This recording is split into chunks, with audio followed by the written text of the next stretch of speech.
Not really what people are expecting, but Marvel Comics is actually officially relaunching and rebooting one of their comics universe. Let's take a couple minutes to talk about the return of the Ultimate Marvel Universe, what characters could be involved, and why this is a great opportunity for fans. Well, if you jump in the Wayback Machine, the Ultimate Universe in Marvel Comics was introduced in the early 2000s and put what most would call a contemporary spin on many of Marvel's most popular characters, including the X-Men, Spider-Man, and the Avengers, who were actually renamed the Ultimate. Now, if you're a fan of the Ultimates, you know a lot of that visual style ended up inspiring parts of the MCU. But through a series of snafus in the storyline, the Ultimate line eventually fell apart and was pretty much a disaster before it closed. Probably the crown jewel of the universe found his way over to the 616 in the form of Miles Morales. But overall, the Ultimate Universe seemed like a closed chapter. Well, until now.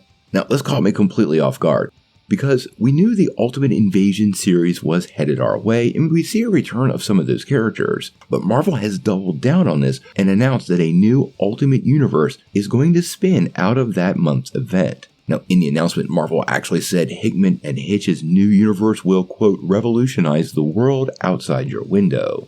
Now, if you haven't been following what's going on in Marvel Comics, they've kind of led organically to this spot. After the Maker, the former Ultimate Universe's Reed Richards' desperate attempt to restore his universe unleashes unintended and massive consequences, a group of Marvel's heroes are caught in a war between the two timelines.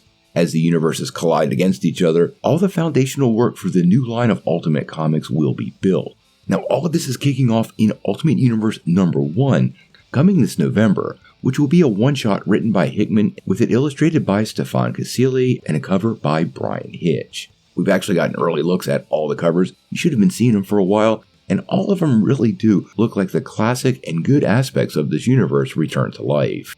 Now, Hickman had a lot to say about this upcoming experiment, and me for one, I am pretty excited because I really did enjoy the early stages of the Ultimates before that train really derailed and became such a mess.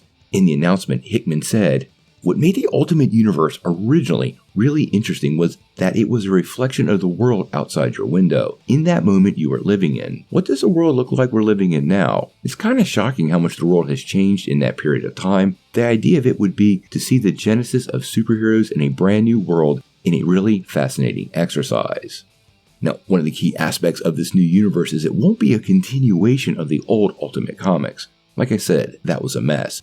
But this will be a brand new comic line with a fully clean slate for Marvel storytellers to dive in and play with their favorite character. I actually think this might be a great idea for Marvel Comics. The Ultimate line really revitalized Marvel Comics when they dropped and gave a whole new generation of fans a good reason to run out and buy into stories that didn't have a multi-decade continuity they needed to catch up on. This was one of the major strengths of the Ultimate Universe when it originally dropped, and I do suspect it is going to be something Marvel leans heavily into this time because I personally believe it does keep some fans from joining in. Like I said, the first issue drops in November. I'm going to be in line for that one, and we're going to cover this one pretty closely because the return of the Ultimates should be a great thing for Marvel Comics. How the line works out, we'll have to wait and see. Can't be worse than last time.